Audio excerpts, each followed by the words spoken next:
안녕하세요. 수서도인교회 정남 목사입니다. 오늘 주의 말씀에 자리 가운데 나오신 여러분 주님의 이름으로 축복합니다.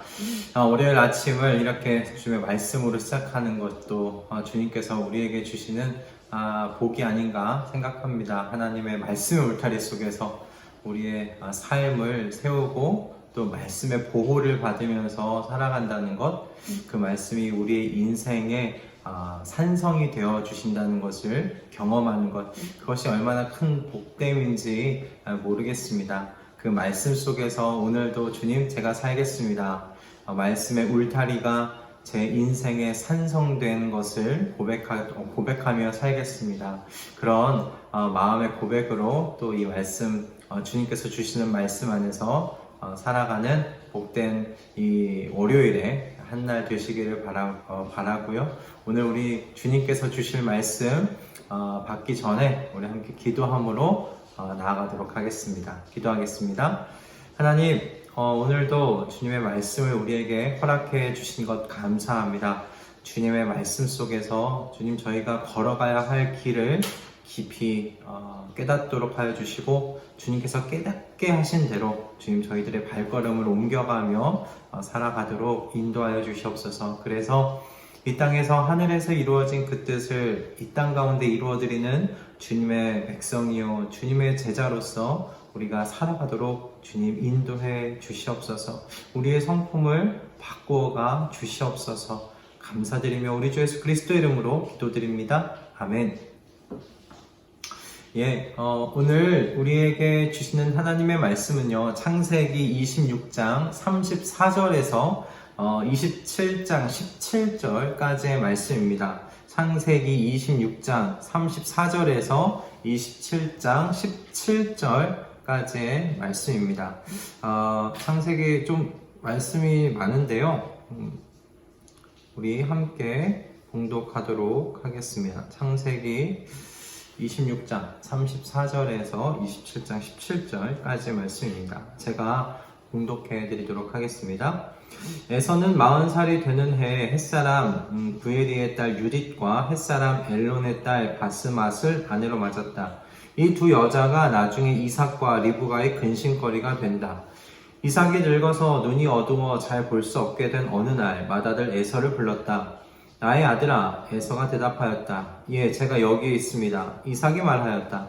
얘야, 보아라, 너의 아버지가 이제는 늙어서 언제 죽을지 모르겠구나. 그러니 이제 너는 나를 생각해서 사냥할 때에 쓰는 기구들, 곧 화살통과 활을 메고 들로 나가서 사냥을 해다가 내가 좋아하는 별미를 만들어서 나에게 가져오너라. 내가 그것을 먹고 죽기 전에 너에게 마음껏 축복하겠다. 이삭이 자기 아들 에서에게 이렇게 말하는 것을 리브가가 엿들었다. 에서가 무엇인가를 잡아오려고 들로 사냥을 나가자 리브가는 아들 야곱에게 말하였다. 얘야, 나 좀 보자. 너의 아버지가 너의 형에게 하는 말을 내가 들었다. 사냥을 해다가 별미를 만들어서 아버지께 가져오라고 하시면서 그것을 잡수시고 돌아가시기 전에 주님 앞에서 너의 형에게 축복하겠다고 하시더라.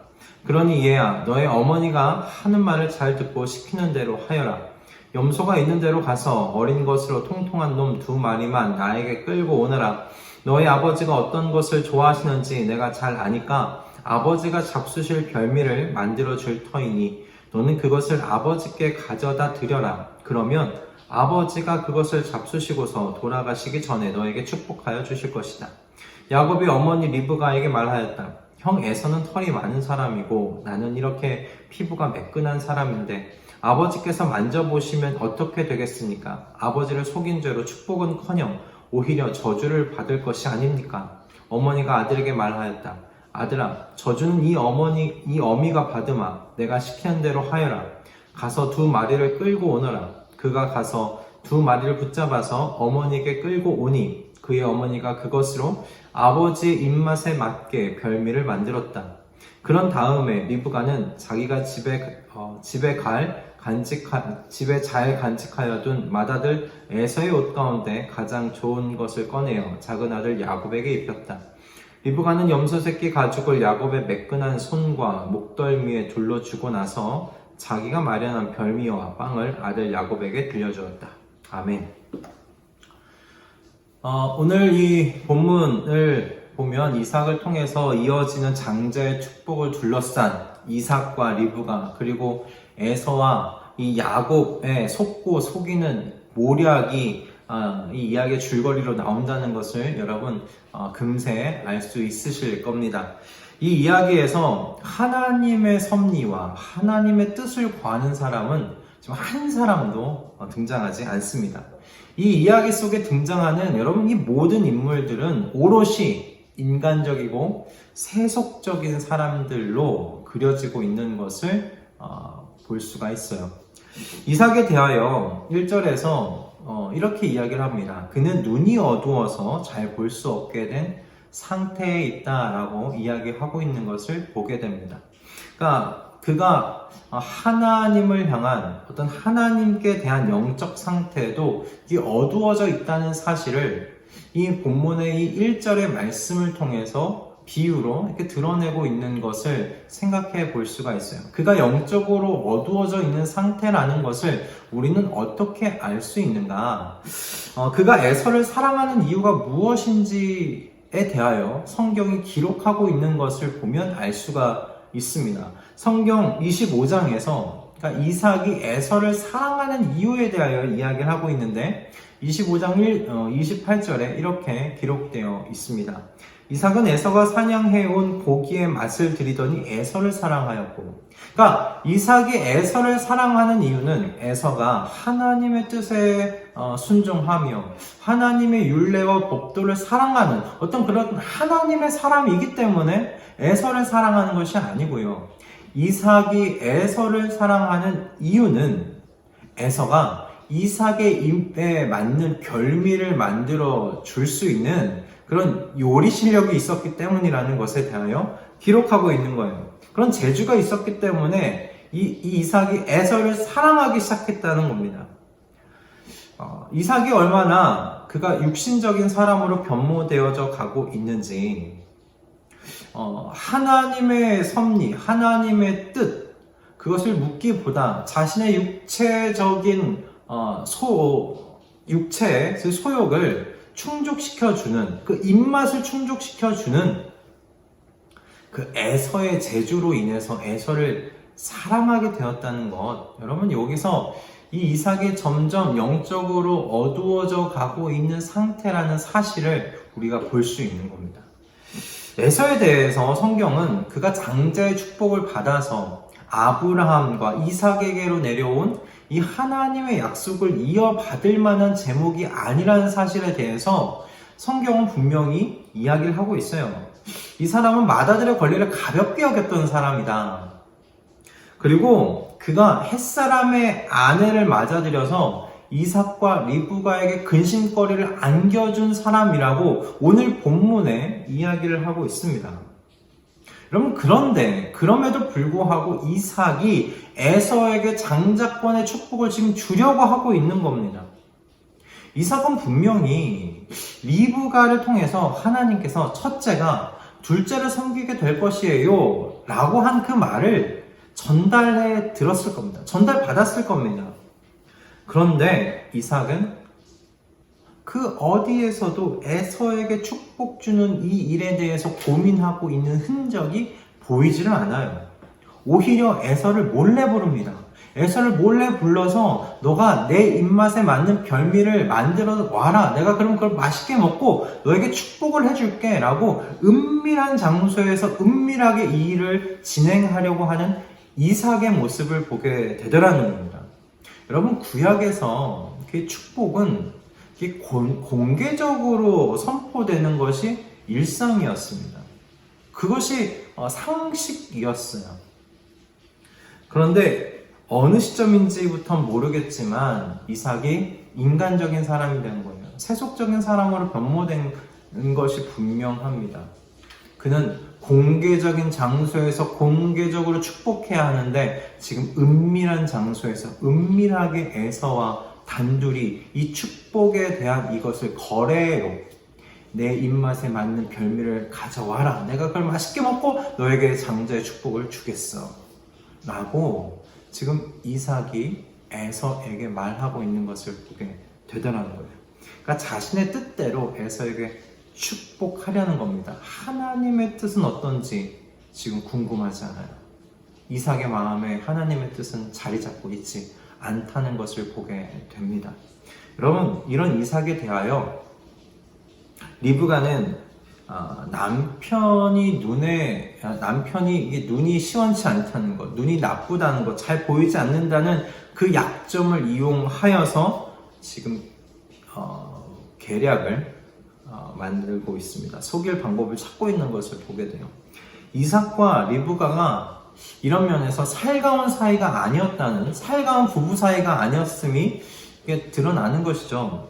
리브가가 이삭이 에서를 따로 장막에 불러서 이렇게 이야기하는 것을 관찰하고 엿듣는 것을 보게 됩니다. 그리고 리브가는 야곱이 축복을 받도록 지금 이제 계략을 꾸미려고 하는 거예요. 물론 리브가에게는 그녀에게 맞는 합당한 이유가 있었습니다. 분명히 있었습니다. 리브가는 하나님께 첫째가 둘째를 섬기게 될 것이다 라는 하나님의 말씀을 분명히 약속을 들었어요. 하나님께서 둘째에게 축복 주실 것을 결정하셨다는 걸 알고 있는 것이죠. 그러니까 그 결정대로 되도록 하려면 리브가의 생각은 이인 것입니다. 내가 움직여야 되겠구나. 내가 움직이지 않으면 이삭이 에서에게 축복하겠구나 생각한 겁니다. 그러니까 리브가는 하나님께 여쭙기보다 그녀 자신이 하나님의 뜻을 성취할 지금 계획자가 된 거예요. 하나님의 뜻을 성취하고자 하는 그녀의 마음은 지금 높게 살만합니다. 높게 살만해요. 그러나 목적이 좋으면 과정은 어찌 되었든 상관없는 걸까요? 아니에요. 성경은 여러분 과정이 중요하다고 이야기를 합니다. 목적도 중요한 만큼 과정도 중요하다는 것에 대해서 성경은 이야기를 하고 있어요. 과정이 음모와 술수로 가득하도록 만드는 하나님의 뜻이 아닙니다. 그럼 여러분, 이 리브가의 계략의 중심에 있는 이 야곱은 이렇게 장자의 축복을 받을 만한 사람일까요? 성경은 그런 사람으로 이 야곱에 대해서 이야기를 하고 있는가? 그렇지가 않아요. 야곱은 오늘 본문에 등장하는 이 야곱의 모습을 보면 이 사람은 도덕적인 사람은 아니에요. 도덕적인 사람이 아니에요. 그는 기회주의자인 게 분명합니다. 야곱이 걱정하고 있는 게 무엇인지를 보면 그가 어떤 사람인지가 금세 드러나는 것이죠. 그는 12절에서 이렇게 이야기를 해요. 아버지를 속이는 것 자체가 두려운 게 아니라 아버지께 들키는 것, 이 계략이 들키는 것에 대하여 두려움을 갖고 있어요. 들켜서, 어머니, 이 계략이 들켜서 제가 오히려 축복보다 저주를 받으면 어떻게 합니까? 지금 그게 두려운 사람이에요. 그러니까 야곱이 굉장히 기회주의자라는 걸 보게 돼요. 게다가 이 사람 굉장한 자기중심적인 사람입니다. 오히려 제가 아버지께로부터 저주받으면 어떻게 합니까? 그렇게 어머니에게 이야기하자 어머니가 이렇게 이야기를 하죠. 계획이 탄로나면 이 어미가 저주를 받으마. 그랬더니 이 야곱이 어떻게 합니까? 어머니 리브가가 시키는 대로 염소 2마리를 끌고 옵니다. 어머니가 계획이 탄로나서 어머니가 저주를 받든지 상관없는 거예요. 잘 돼서 내가 축복만 받을 수 있다면 이건 오케이 라는 겁니다. 굉장히 기회주의적이고 굉장히 자기중심적인 사람이라는 것을 이 이야기를 통해서 볼 수가 있어요. 그가 야곱입니다. 근데 오늘 이 본문 속에 잠깐 등장하고 많은 에서는 또 어떤 사람입니까? 우리 모두가 다 잘 알잖아요. 에서는 정말 단순한 사람이에요. 그리고 굉장히 세속적이고 세상적인 사람이에요. 그는 육신적인 사람이에요. 팥죽 한 그릇에 장자권을 팔아버릴 만큼 그렇게 가벼운 사람이었어요. 자기 몸이 중요했던, 자기 육신적인 감각이 중요했던 사람이었어요. 그런데 축복은 받고 싶은 거예요. 장자의 축복은 받고 싶어 하는 그 모습, 야곱과 별반 다를 바가 없어요. 여러분, 근데 에서가 이 축복이 공개적으로 이루어져야 한다는 사실을 몰랐을까요? 알았죠. 에서도 분명히 알았을 겁니다. 그런데 이 아버지 이삭이 은밀하게 불러서 은밀하게 이 축복을 줄 터이니 너는 내가 먹을 별미를 만들어 와라. 그래서 몰래 나아가서 아무에게도 이야기하지 않고 나아가서 사냥을 하려 나아간 이 에서의 모습을 보면 에서는 굉장히 또 음흉한 사람이에요.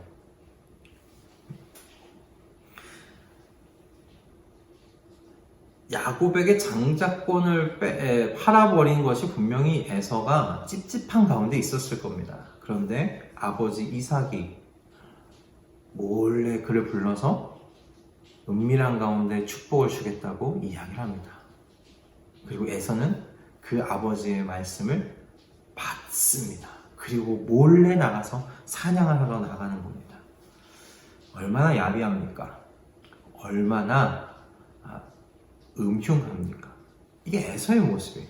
그러니까 오늘의 이 이야기에 나오는 이 네 사람 모두 다 하나님께서 주신 축복의 권리를 지금 자신들의 것인 양 생각하고 그 축복을 자신들의 것으로 만들기 위해서 인간적이고 세속적인 방법을, 그리고 야비하고 음흉하기까지 한 그들의 마음을 다 드러내는 이야기인 거예요.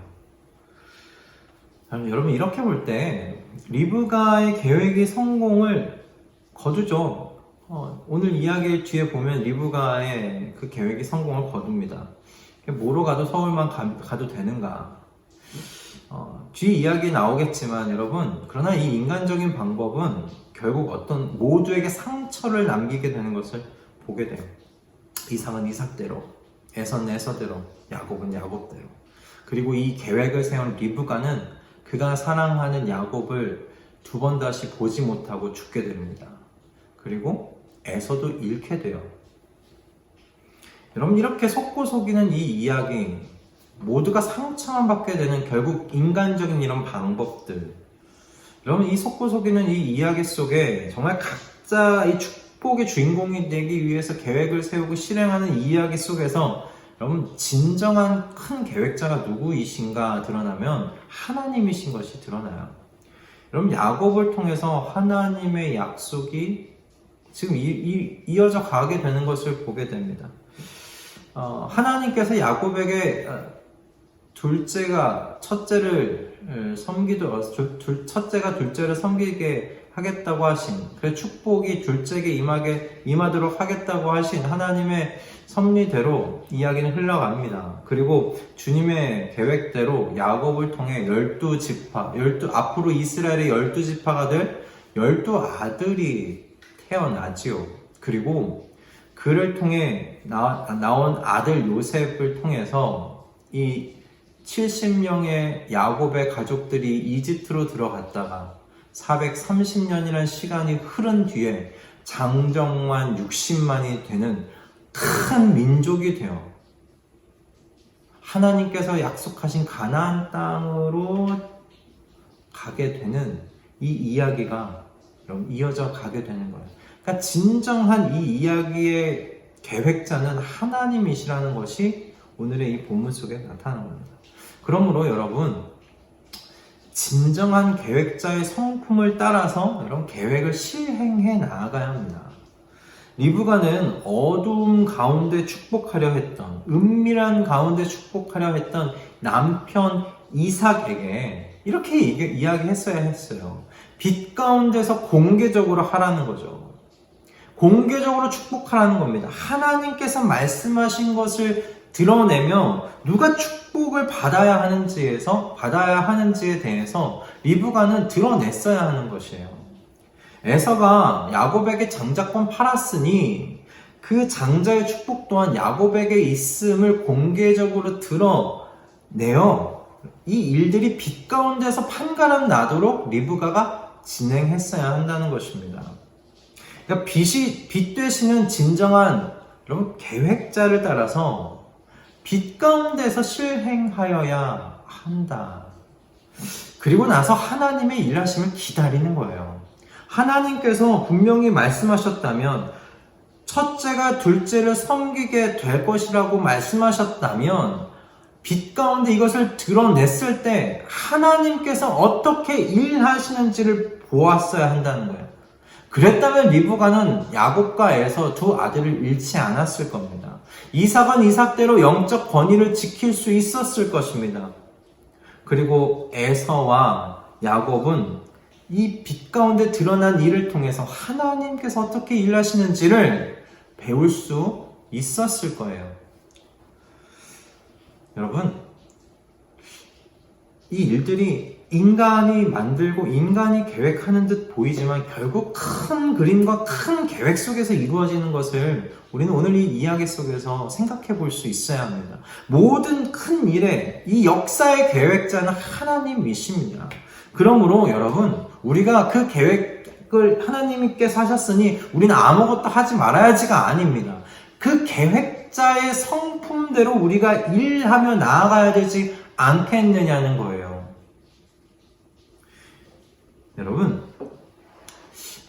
이 일을 이룬 이 이삭의 가족들을 우리가 반면교사로 삼아야 합니다. 은밀한 가운데서 일을 진행하려 했고, 은밀한 가운데서 계략을 짜고, 하나님이 주시는 축복인데 그들이 그 축복을 어떻게 얻을까?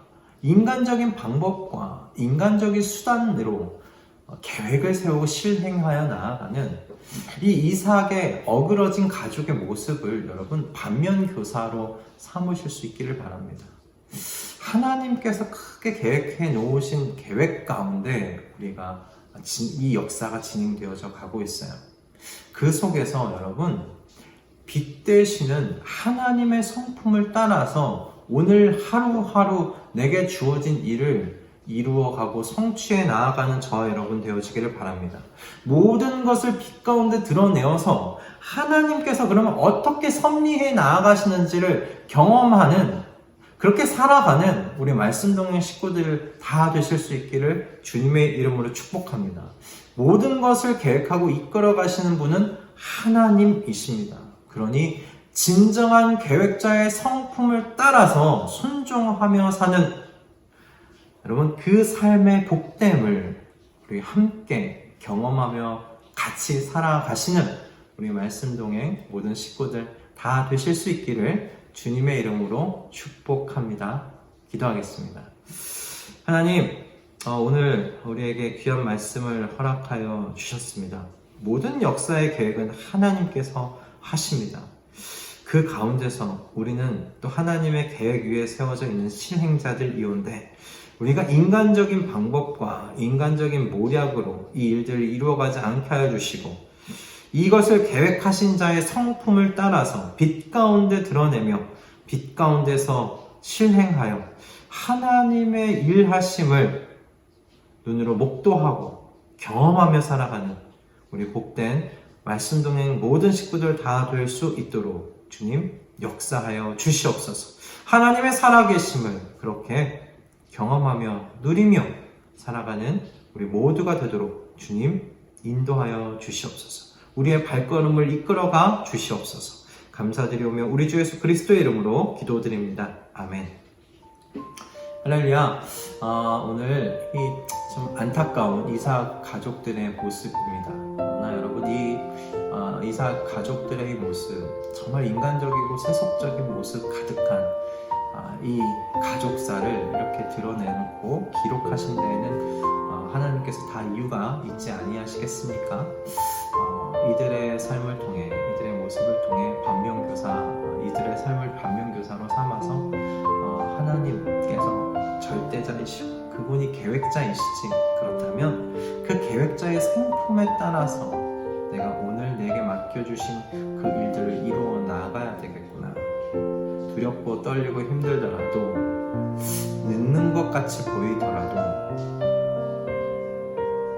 계획자이신 그 하나님의 성품을 따라서 그분을 신뢰함으로 빛 가운데서 일하고 빛 가운데서 행하며 나아가기를 결단하는 저 여러분 되기를 바랍니다. 그럴 때 하나님의 정말 놀라우신 섭리를 우리 일하심을 우리로 목도하고 또 경험하며 살아가는 복됨을 누리지 않겠습니까? 그 복됨이 여러분들의 여러분들의 삶을 충만하게 하시기를 원하고요. 오늘 주님의 말씀 속에서 또한 테두리를 만드시고 살아가시는 우리 말씀동행 식구들 다 되실 수 있기를 바랍니다. 여러분, 우리는 내일 아침에 또 주님께서 주시는 말씀 붙들고 만나도록 하겠습니다. 오늘 하루 승리하시고요. 내일 아침에 뵙겠습니다. 사랑합니다.